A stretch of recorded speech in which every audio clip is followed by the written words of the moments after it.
Some stories are told to explain the world, others are told to control it. Religion, throughout history, has been both storyteller and gatekeeper, crafting tales that once gave meaning to a mysterious universe, but that now, under the light of reason, reveal more about human imagination than about truth. Let's begin where many of these myths started, not with wisdom but with the fear of the unknown. When humans couldn't explain thunder, disease, or death, they didn't say, "We don't know." They invented answers. The gods of the storm, the gods of the harvest, the gods of war, all born from silence that needed filling. And those explanations hardened into sacred stories, ones that millions still hold as literal truth. Take, for example, the tale of a man who lives inside a giant fish for 3 days and somehow walks out alive. This story, known widely through Jonah, has been told for centuries as a testament to divine power. Yet, if told outside the context of scripture, it would sound absurdly childish. A man swallowed whole, surviving stomach acid and oxygen deprivation, only to be spat out perfectly fine. Theologians twist this into allegory, saying it's symbolic of spiritual rebirth. But the story itself was never meant metaphorically. Its ancient writers genuinely believed that the sea was full of monsters and that the boundaries of reality could bend under divine will. And for people without science, this seemed reasonable. But today,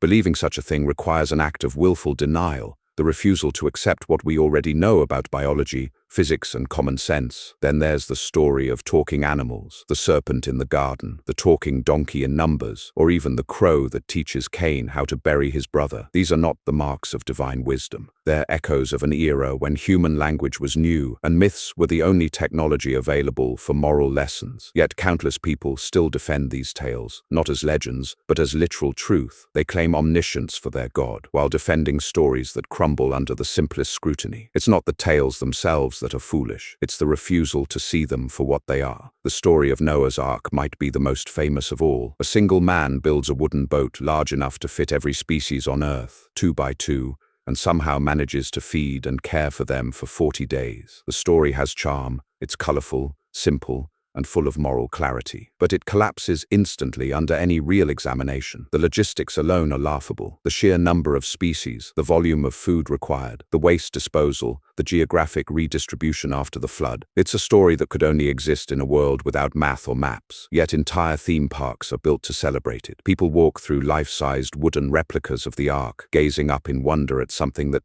never happened, mistaking scale for truth. When you think about it, that's the power of religious storytelling. It doesn't need to make sense. It only needs to feel like it could. A story told early enough, repeated often enough, becomes immune to logic. Once it's tied to identity and fear of eternal punishment, reason stops being a tool. It becomes a threat. The next story is one of the strangest moral reversals ever told. Abraham and Isaac, a man commanded to kill his own son to prove his faith. For centuries, this has been held up as a model of obedience. But think about what it really teaches, that blind loyalty to authority is more virtuous than empathy, and that morality comes not from compassion, but from submission. Any modern person who heard a voice telling them to murder their child would be locked away for psychiatric evaluation. Yet this same act is worshipped in religious texts as righteousness. It's not divine, it's horrifying. And the story's endurance shows how religion can twist the human sense of right and wrong into something unrecognizable. Another tale that exposes the fragility of belief is the Tower of Babel. According to the story, humanity once spoke a single language and worked together to build a tower to reach heaven. God, threatened by their unity, confuses their speech to scatter them. The lesson supposedly warns against pride. But beneath it lies something darker, the fear of human potential. The story's moral is not about humility, but submission. It portrays knowledge, progress, and cooperation as threats to divine authority. That's not wisdom. It's insecurity disguised as theology. Every culture has its own version of these myths. Tales that once offered comfort in ignorance, but now serve only to reveal it. When read critically, they don't point to gods. They point to human limitations. They show how easily wonder becomes superstition when curiosity is chained to fear. And that's the tragic beauty of these old tales. They show us what humanity once was, and for some still is. We evolved the capacity to question, to reason, to look beyond the story and into the evidence. But religion asks us to stop right before that step, to accept, not to think. The deeper you study these stories, the clearer it becomes that they weren't designed to inform or enlighten. They were meant to control. They offer obedience as virtue, ignorance as faith, and submission as holiness. What began as folklore grew into dogma, and dogma became law. And in that transformation, humanity traded curiosity for certainty. Consider the story of Lot's wife. She looks back at the destruction of her city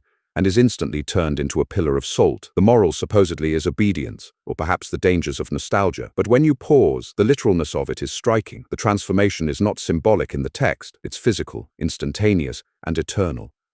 A woman is punished forever for a glance. No context, no nuance, no dialogue, just a supernatural consequence for a very human, very ordinary act. Yet countless people accept it as historical fact, as though the laws of chemistry and biology could bend at a whim to enforce morality. The story isn't just improbable, it's cruel, and it underlines a recurring pattern in religious myths. Behavior is less about reason and more about fear. Then there's the account of the sun standing still for Joshua. In Joshua 10, a battle rages, and God halts the rotation of the earth so Joshua can win a fight. Pause for a moment and consider the physics. Stopping the planet in its tracks would produce forces that could flatten continents, cause oceans to surge, and trigger global catastrophes. Yet in the narrative, the only noticeable effect is that the sun stays in the sky long enough for a battle to conclude. The story expects us to ignore the impossible while marveling at divine intervention. It's not teaching astronomy or military strategy. It's teaching unquestioned faith. The absurdity is stunning when taken literally, and yet in religious education, it's often presented as proof of omnipotence rather than a cautionary tale about believing the impossible. Another tale that stretches the limits of credulity is the feeding of the multitudes with a few loaves and fish. A crowd of thousands, hungry and starving, somehow receives enough food to satisfy everyone, with leftovers to spare. It's been painted as miraculous generosity,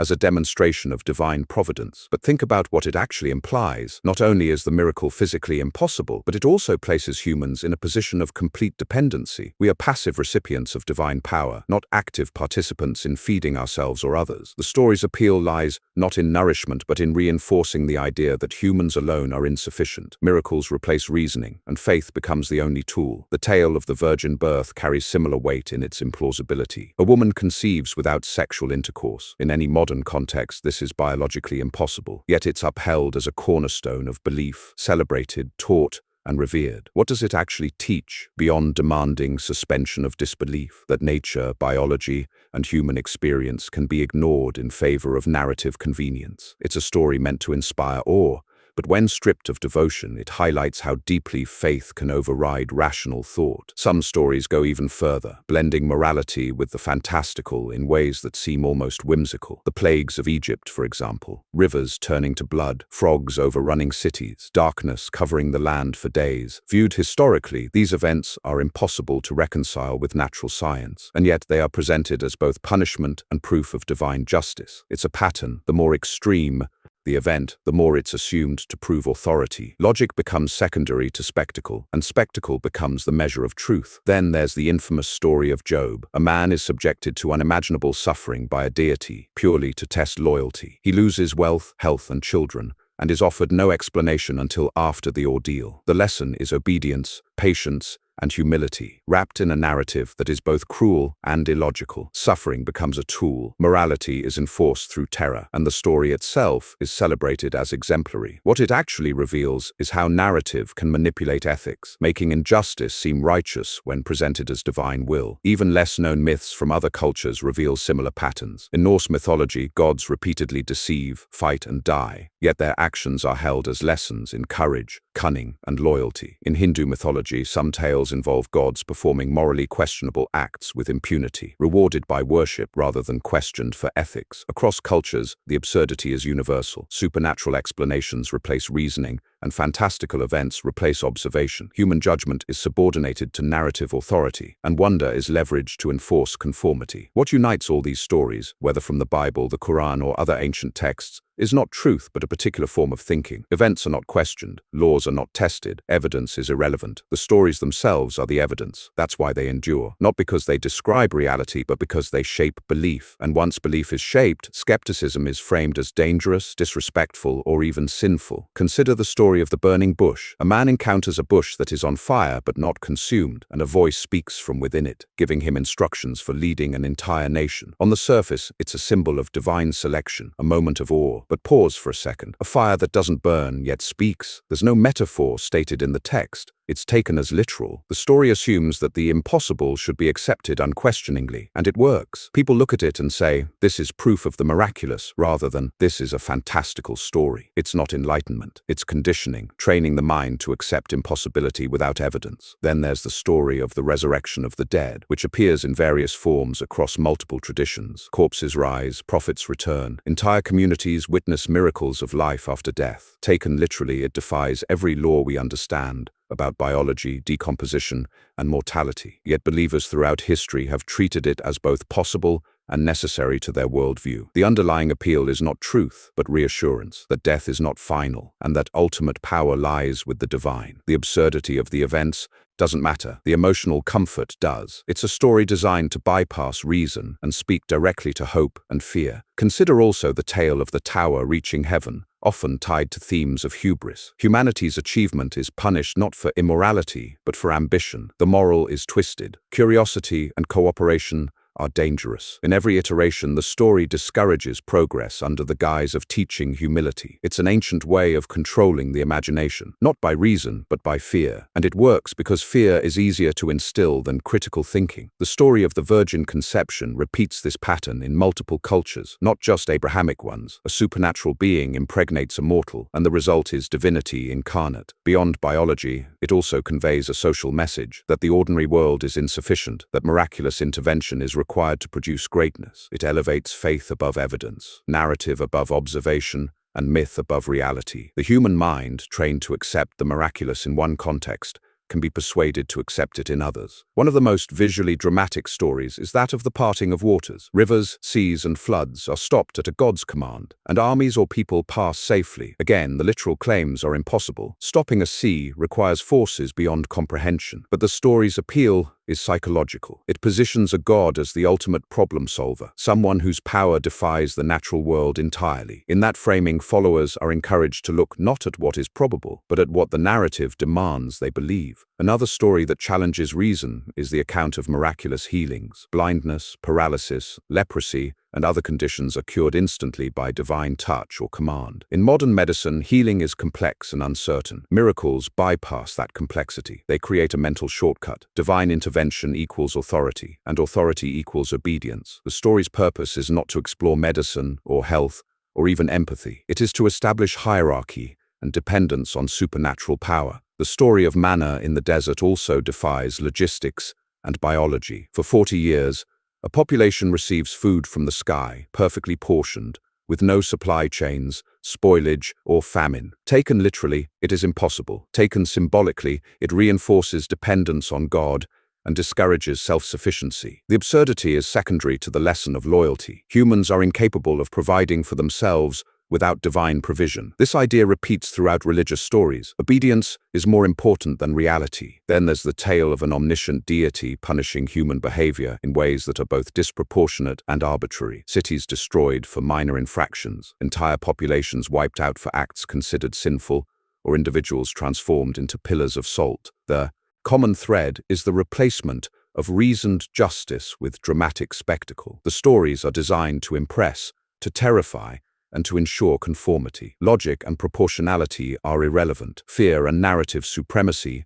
are everything. All of these stories share a single characteristic: they are impossible, and yet believers treat them as fact. The human mind, when confronted with authority, repetition, and community pressure, can suspend disbelief for astonishingly long periods. The stories persist because they appeal to emotion, to awe, and to fear, rather than to evidence. They are not innocent folklore. They are tools, ways to shape thought, guide behavior, and define morality without ever submitting to rational scrutiny. Even the most obscure myths follow this pattern. Stories of talking animals, impossible journeys, divine battles, or miraculous transformations are present in every culture. They are not evidence of the supernatural. They are evidence of imagination, of social control, and of the enduring human need for narrative when reality seems too complex or cruel. And the fact that we still teach them as truth shows just how deeply we value conformity over critical thought. Take, for instance, the story of the plagues of Egypt: rivers turning to blood, frogs overrunning cities, swarms of insects, darkness covering the land. The narrative is spectacular, terrifying, vivid,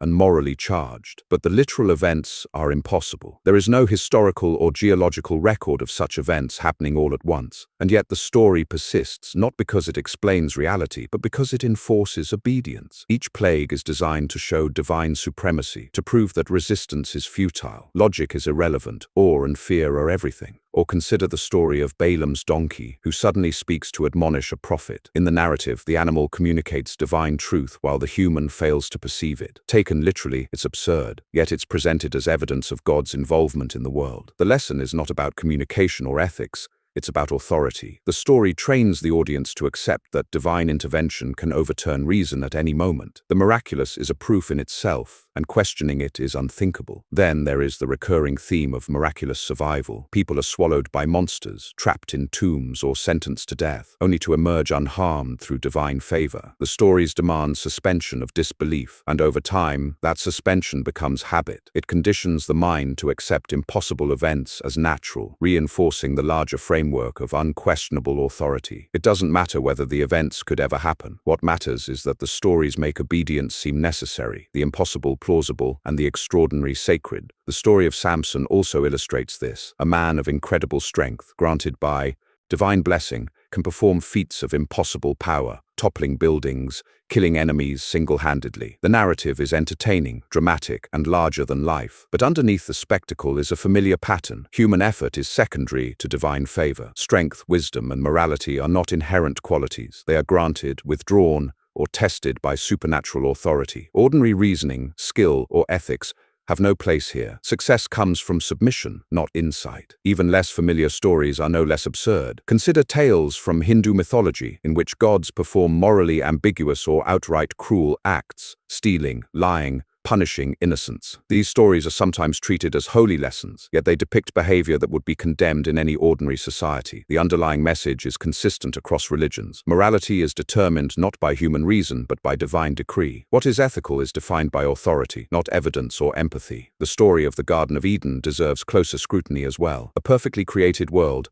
inhabited by two humans, is undone by a simple act of curiosity. The consequences are catastrophic: eternal suffering, death, and the curse of labor. The narrative implies that curiosity, intelligence, and independent thought are dangerous. It discourages questioning, rewards obedience, and frames natural curiosity as sin. And the story works precisely because it combines the familiar, human emotions, desire, temptation, with the impossible: talking snakes, instant curses, eternal punishment. The fusion of relatable and absurd makes disbelief uncomfortable. The story shapes thought without requiring truth. Consider also the repeated motif of divine tests. Abraham, Job, and others are subjected to extreme trials, sometimes life-threatening, purely to prove faith. These narratives glorify suffering and reward compliance, while undermining reason. The lessons are clear. Endurance is valued over understanding, loyalty over logic, and faith over evidence. In these stories, morality and rationality are subservient to narrative obedience. The impossible events are the proof, because the stories are built to suppress doubt. Even miracles that seem harmless, like water turning to wine or oil burning endlessly, follow the same pattern. On the surface, they are whimsical, inspiring, or even comforting. But the deeper message is about authority and control. When natural law can be suspended by divine will, human reasoning becomes secondary. The mind is trained to accept that the extraordinary validates belief. The miraculous is not evidence of truth, it is a tool to enforce it. What emerges from examining these stories together is a pattern that is as clear as it is disturbing. The events are impossible, the morality often arbitrary, and the lessons consistently prioritize obedience over understanding. Yet these narratives persist, not because they are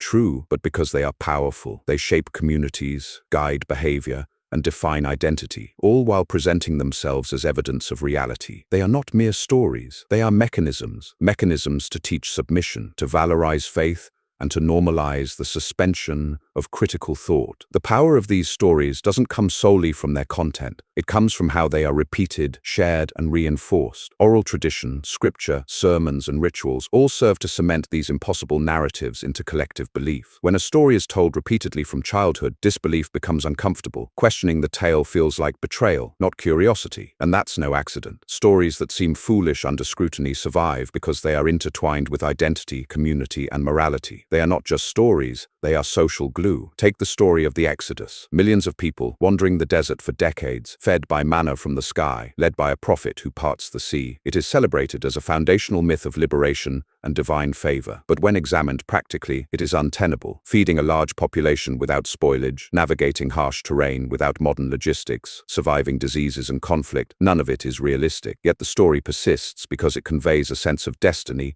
and divine guidance. The impossible events aren't flaws, they are features. They make the story memorable, awe-inspiring, and unquestionable to those who believe. The same goes for tales of divine vengeance, cities destroyed for moral failings, entire populations wiped out to demonstrate justice, or sudden plagues sent to punish disobedience. Taken literally, they are horrifying. Taken allegorically, they still promote the same lesson. Conformity is safer than questioning. Stories like these teach that resistance is dangerous and that morality is defined externally rather than internally. They shape behavior by instilling fear, not understanding. Even the simplest stories are absurd if taken literally. A man living in a whale, a donkey speaking to a prophet, a tree that burns without burning, all are presented as factual within their respective texts. And yet believers have accepted these as literal truth for millennia. The mechanism is clear. Repetition, social reinforcement, and authoritative framing bypass logic. The stories are designed to be unquestionable, to elicit awe, and to normalize belief in the impossible. Consider the story of the virgin birth again. Beyond the biological impossibility, it serves as a narrative anchor for the supernatural. The story is not merely about conception, it's about divine intervention in human affairs. Its power lies not in truth, but in authority. Accepting it signals acceptance of a larger framework where reality is secondary to narrative. The story trains the mind to accept the miraculous elsewhere, healings, resurrections,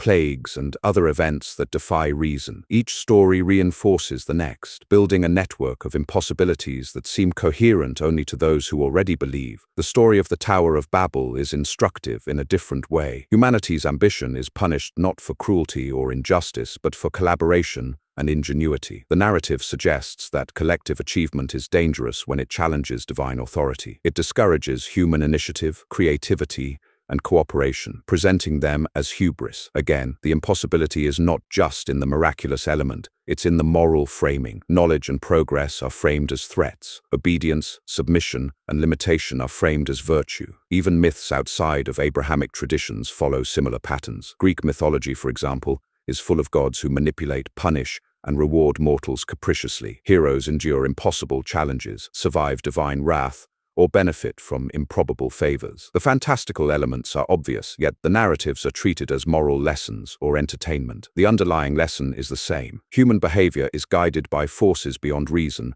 and success or failure is dictated by external authority rather than internal logic. Consider the story of Job again. A man loses everything, wealth, family, health, as a test of loyalty. The events are extreme, arbitrary, and cruel, yet the story is held up as an example of virtue, patience, and righteousness. The narrative reframes suffering as divinely justified, teaching that endurance under impossible conditions is a moral achievement. Reason and empathy are secondary, submission is primary. The story is not about truth or justice, it is about control. It conditions the mind to accept the arbitrary and the cruel as necessary, moral, and sacred. Even seemingly benign miracles like feeding multitudes, calming storms, or walking on water serve similar functions. On the surface, they inspire wonder or awe. Beneath that surface, they normalize the idea that the impossible validates authority. The miraculous is never questioned, because questioning it undermines the entire framework of obedience, submission, and faith. It's a psychological mechanism. Repeated enough, reinforced socially, it becomes a lens through which reality itself is filtered. Some of the most striking religious stories involve extraordinary punishment for the most ordinary actions. Consider the story of Korah and his followers, who rebel against divine authority and are swallowed alive by the earth, literally swallowed alive. The story is intended to inspire fear, to demonstrate the consequences of questioning authority. Any modern interpretation would call it a horror story, yet it is celebrated as a moral lesson. Its absurdity highlights a recurring pattern. Extreme narratives replace reasoned guidance. Obedience becomes the ultimate virtue, while critical thought is framed as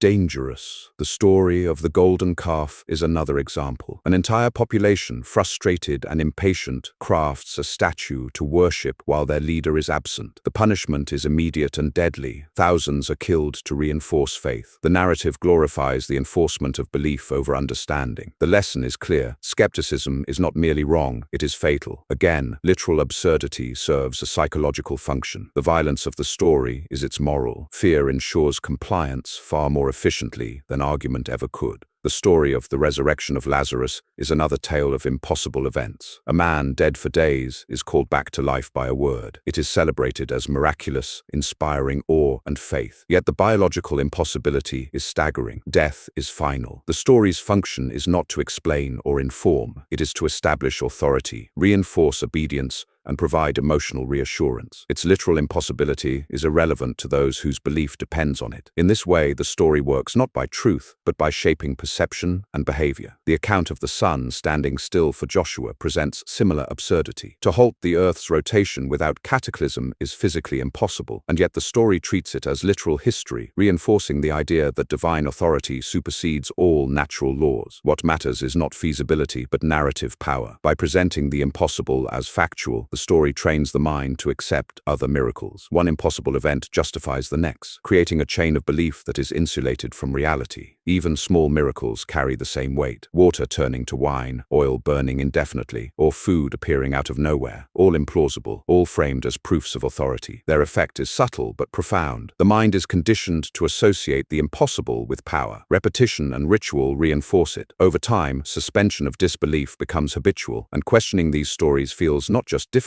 but socially forbidden. Faith, then, is less a choice and more a learned reflex. Stories of divine selection and favoritism illustrate this as well. Prophets, kings, and heroes succeed not because of skill, effort, or morality, but because they are chosen. Moses, David, Samson, their abilities are extraordinary, yet entirely contingent on divine approval. The implicit message is that human initiative is secondary to authority. Reason, talent, and ethics are insufficient without divine sanction. The stories glorify dependence, reinforcing a psychological framework in which obedience is the ultimate value. Consider the repeated theme of divine testing. Abraham is asked to sacrifice his son. Job is tortured. Countless others face trials designed to measure loyalty. The events are extreme and often morally disturbing, yet they are celebrated as virtuous examples. These stories teach submission, endurance, and faith over empathy, logic, or ethical reflection. Suffering itself becomes a tool, proving faith rather than addressing injustice. The impossible circumstances are integral to the lesson. They demand belief without question. Miraculous interventions in battles, plagues, and natural disasters reinforce the same principle. The parting of the Red Sea, raining fire, or divine smiting of enemies are all impossible. Their narrative function is not historical accuracy, but authority enforcement. The more dramatic the impossible event, the more it demonstrates the power of the unseen hand. Human reasoning is sidelined, awe and fear are elevated, and belief in authority is entrenched. Even the most obscure myths follow this logic. In Norse stories, gods deceive, fight, and die, yet their actions are interpreted as lessons in bravery or loyalty. In Hindu texts, gods act in morally ambiguous ways, yet their behavior is framed as exemplary. Across cultures, the absurdity is universal. Events defy reason, morality is defined externally, and supernatural authority dictates outcomes. The pattern is clear. The impossible is leveraged to enforce conformity and define virtue. The psychological impact of these stories is profound. When people are taught from childhood that the impossible is real, that disobedience leads to catastrophe, and that morality is dictated by an authority beyond reason, critical thinking is stifled. Doubt feels threatening, curiosity is dangerous, and compliance is rewarded. The stories are not just myths, they are cognitive frameworks, conditioning generations to accept the unbelievable as fact and the unquestionable as sacred. The stories themselves often involve extreme suffering, death, and injustice. Yet these elements are normalized through repetition. Blind loyalty is praised, questioning is punished, arbitrary cruelty is framed as righteous. This creates a moral universe where obedience trumps empathy, narrative trumps evidence, and fear trumps understanding. The stories persist not because they are plausible, but because they are effective. As we examine the 9 most foolish religious stories, the common threads become impossible to ignore. They are impossible events presented as literal truth, moral lessons enforced through fear rather than reason, and psychological tools designed to shape belief. They persist because they are repeated, reinforced, and intertwined with identity. Disbelief is socially discouraged. Acceptance is rewarded. Logic is optional. Obedience is essential. Some might argue that these stories are merely allegorical or symbolic. And while that may be true for modern interpretation, the original texts and traditions often treated them as literal. The absurdity, cruelty,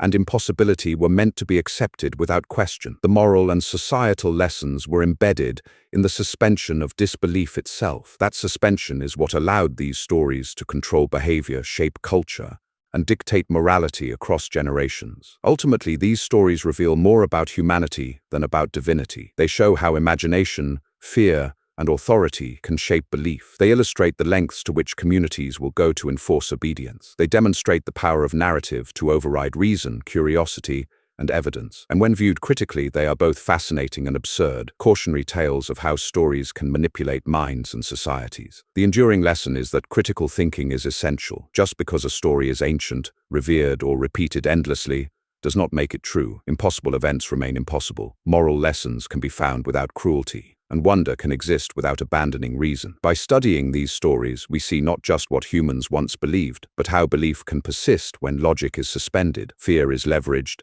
and narrative authority goes unchallenged. These 9 stories, from a man living in a whale, to miraculous survivals, to impossible tests of faith, are a testament to imagination, yes, but also to the human capacity for unquestioning obedience. They entertain, they instruct, they inspire awe, but they also remind us that belief, when divorced from reason, can make the absurd seem normal. And recognizing that is the first step toward understanding the stories we inherit, the beliefs we uphold, and the truths we choose to seek for ourselves.